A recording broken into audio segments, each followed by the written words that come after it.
I'm going to read a poem that I never imagined I would read this when I wrote it. I never imagined I would read it to an audience, that's for sure. When I wrote this, I was about 5 years into a 58-year sentence. I was in solitary confinement at USP Marion, and the prospects of doing a poetry reading of any sort, of any kind, were the farthest thing from my mind. I knew I still had other trials to go through that could have amounted to another 60 years on top of the 58 that I was already doing. I wrote this and I never imagined I would be getting out of prison. Um, but here I am. And this was written in response to many letters that I would get.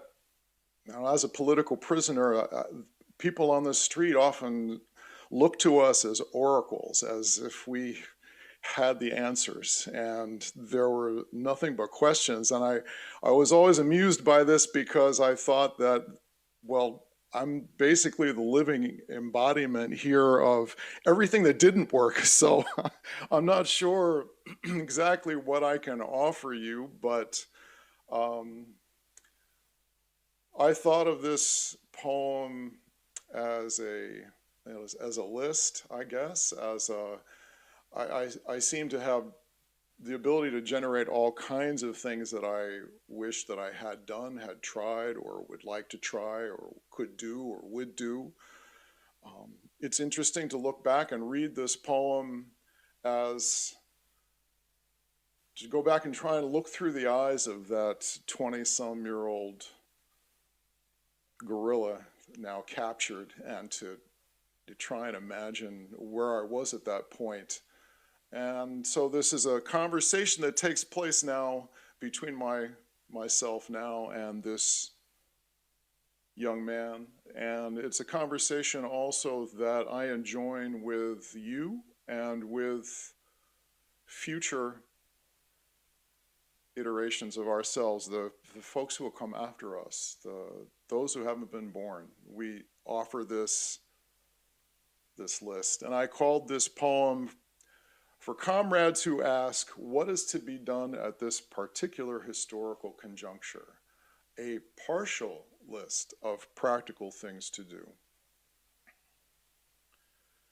Throw a stone, throw another, fire a poem, slash a tire, raise a fist, raise a child, raise your voice, wear a mask, paint a slogan, paint a dream, honor the martyrs, build a barricade, build a network, claim your history, claim the streets,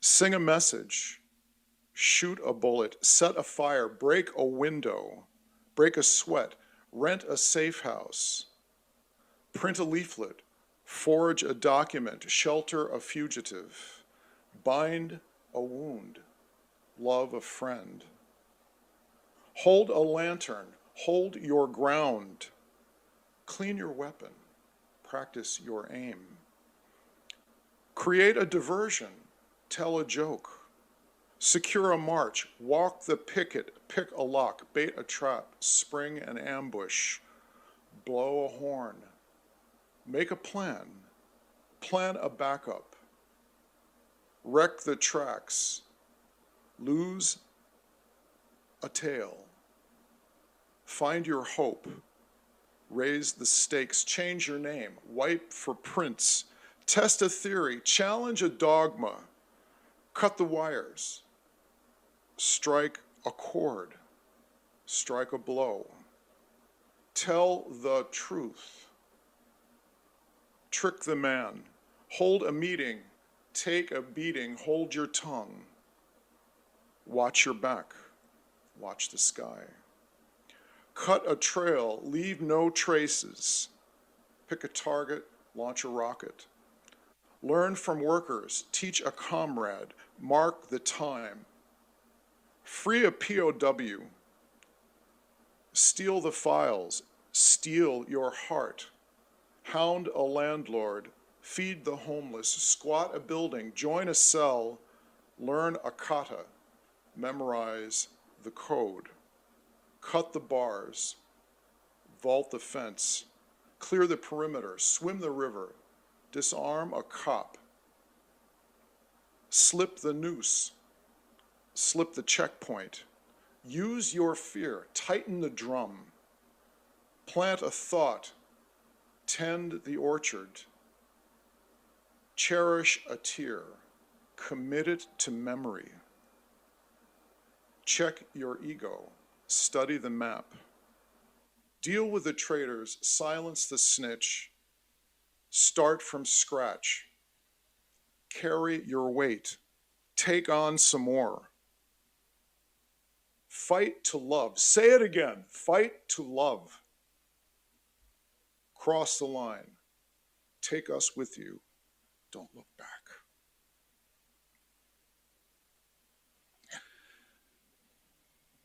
Now, this was written at a time when the whole world was changing underneath our feet, and now we're cycling back and it's changing all over again. And this project has offered me the chance to revisit parts of my own past that I've sort of tucked away psychologically. And revisiting prison in poetry or in dreams or in other ways is often a very, very uncomfortable thing for people who have done serious time. But this project, again, has challenged me to excavate some of that material. And it has challenged me to write some new poems, actually some poems that I can say I've taken notes for and have been working on for over 30 years. So I've made some progress. So I will share with you something that the notes actually were written on my own body. And, you know, some of the scars are psychological, but many of the scars are often physical. So this poem that has been in progress for some 30 years now is called A Prayer on Flesh.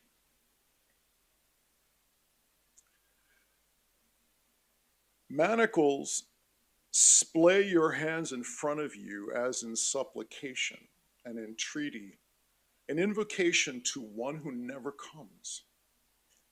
Before they are fastened to the steel cincture around your waist and your ankles are encircled with thorns. Shackles leave their mark. They tell their stories over and over and over until everyone is sick of hearing it. You're sick of telling it, sick of dreaming it.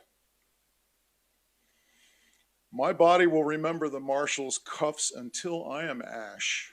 Twin anchor-shaped stigmata hold me fast to who I was, who I am, who I may never be. It was their will, their small, durable triumph. But then you are bound to others like you. You have no choice but to walk together as one. Now you know you would not choose otherwise.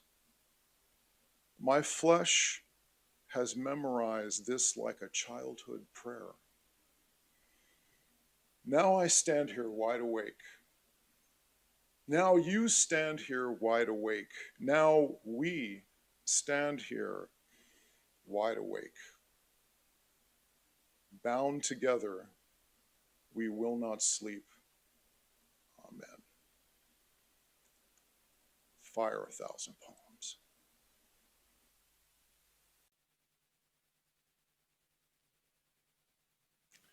When I thought of reading this morning, it was with much trepidation because here we are, it's after, well, the first day of this election, and we're not sure yet what the results will be, at least completely, but what we do know at this point is that once again, a majority of white people in the United States who cast their votes did so in favor of white supremacy, have consciously or unconsciously taken sides with a white supremacist structure.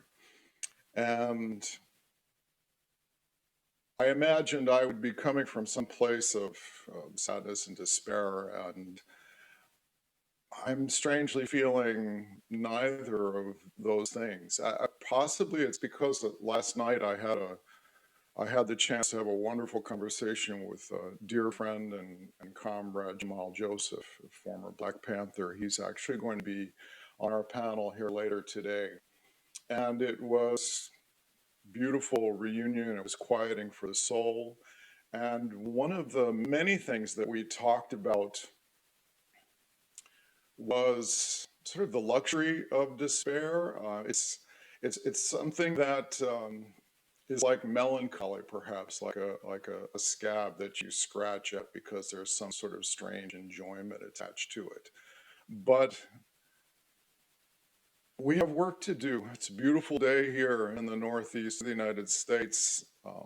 There are political ramifications for sure. There are certainly there are consequences of what is happening. But the work has always been in front of us, and we need to put on our backpacks, head to the mountains, and prepare for the battles to come. That's always been in front of us, and if anything, this has once again stripped away any of the sort of liberal narratives that we might have secretly tried to convince ourselves, which just might be true about what the United States is or is not. The other thing that we talked about that I think also did away with some of my feelings of despair or anxiety was we talked about another one of our comrades, someone else we'll be talking to today, Jihad Abdulmumit, who is another Panther veteran, BLA veteran, who we'll be talking with today. And we both, Jamal and I both did time with Jihad. Jihad was a saint of the penitentiary. He just walked in grace through every place that he has traveled, and he commanded the respect of every single person in that penitentiary guard, official, Aryan Brotherhood, just every common social prisoner, all of us respected Jihad, and he's an impossible brother not to love. And we were reminded of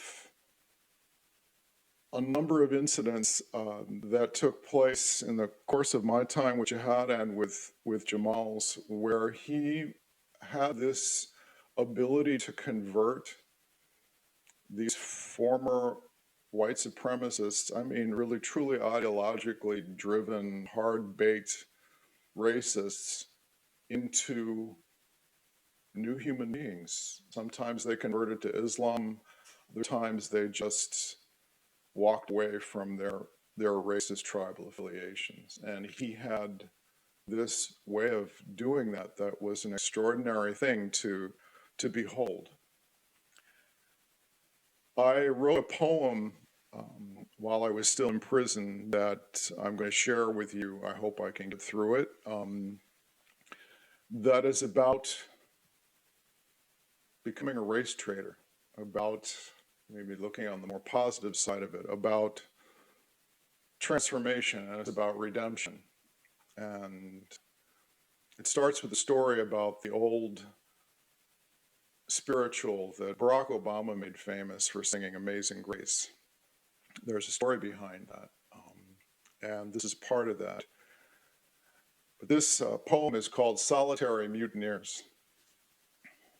1. The sound of grace was at first an iron lock surrendering with a shudder. Hasp hinges slapped open, one chain after another drawn through staples and cast aside across rough-hewn planks. Then, sweet silence as the slaver's captain watched his cargoes stumble up from the hold to become his passengers and his confessors. Sun-stabbed eyes blinking, legs buckling, they announced themselves as kin. Many stood paralyzed, awaiting what was certainly the next in the series of incomprehensible horrors. This one all the more cruel, all the more cunning, the longer it took to become manifest. Perhaps this was the end, as when the torturer removed his hood, no longer caring whether his face becomes known. Why else would they be brought to the deck, unbound, offered water with which to bathe, to drink? Yet the fishermen among them assured one and all that yes, they were truly sailing into Africa's dawn.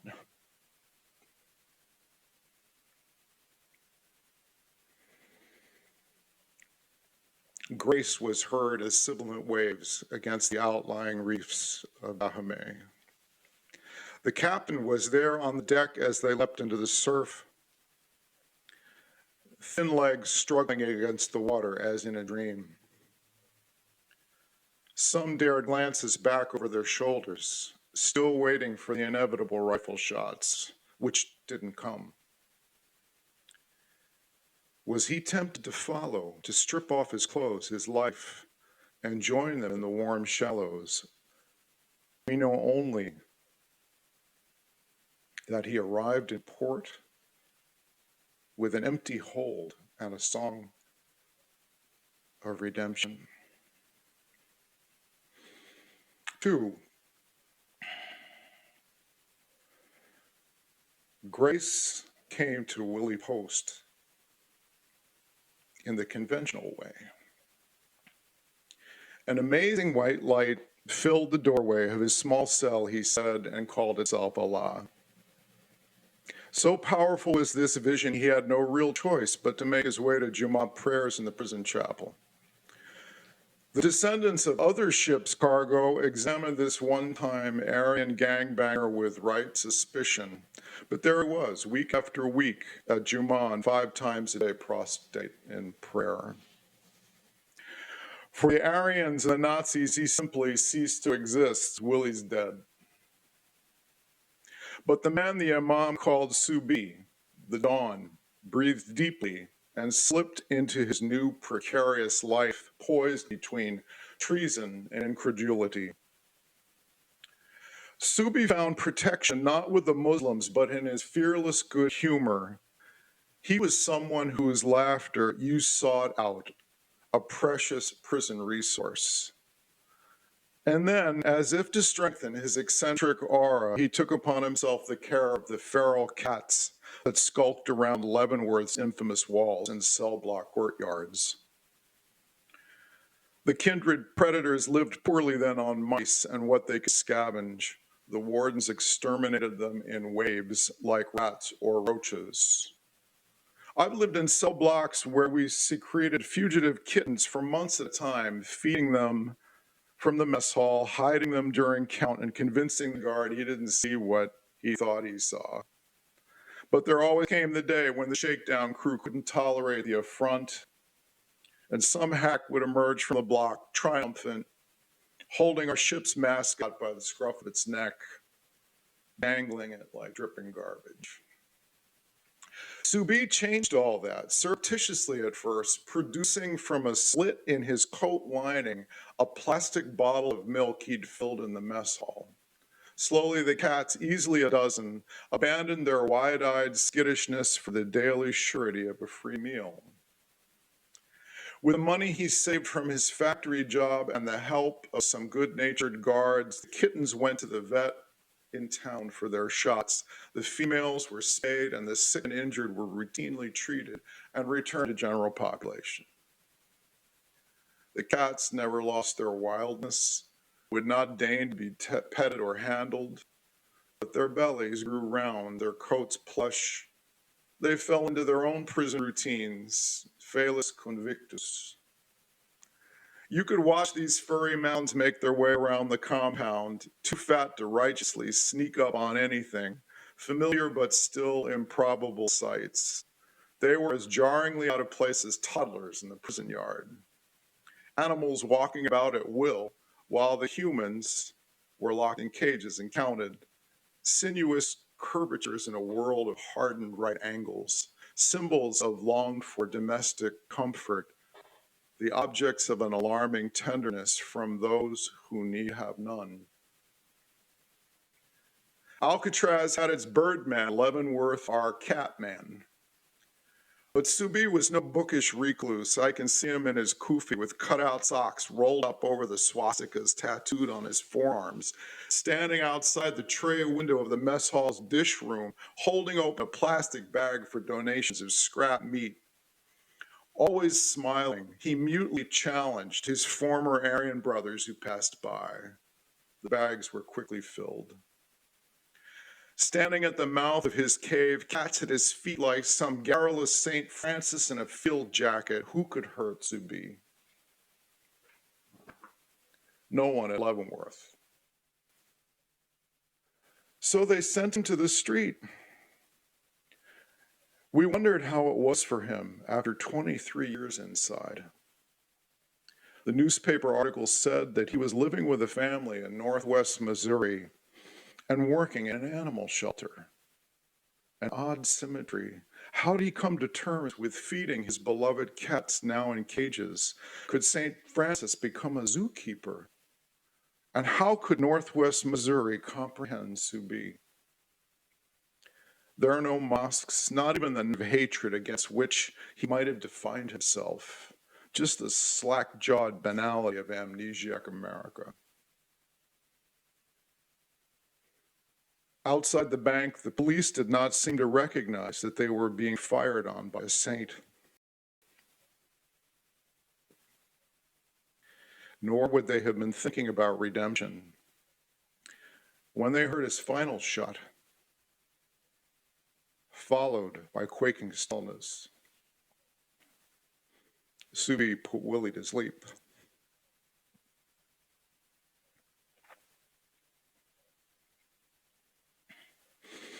Three, amazing how sick the sound of charging feet on the tier below, of steel pounding into flesh 28, 29, 30, 31 times, they said. How slick the floor with more blood than I thought could have forsaken a man still running. Grace was nowhere to be seen or heard on the way to the interviews. We were led down the stairway past a record of desperate struggle, lichenous, ferric shadows like the human form negatives blasted onto the walls of Hiroshima.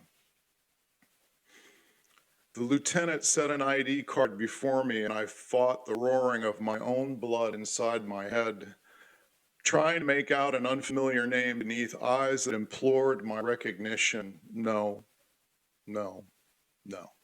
Sorry, I didn't see anything. But later I recalled the gaunt, shuffling figure as he emerged from the hole, awakening from a trance with a new growth of beard and a Quran.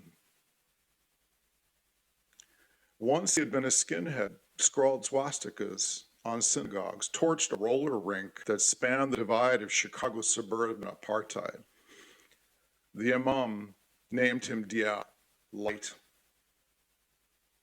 Now he was, as you believed, a race traitor, a martyr, a snitch, crazy, dead. None of us knew him. His voice did not carry far. 4. Living in grace requires such strength. And how hard it is to go on singing when one sings alone. The sound of grace is lost to those who will not listen with a stillness of the soul. The songs are lost to all of us when we fail to hear the cries. When we fail to hear the cries of the solitary mutineers cast out and swimming for Dahomey.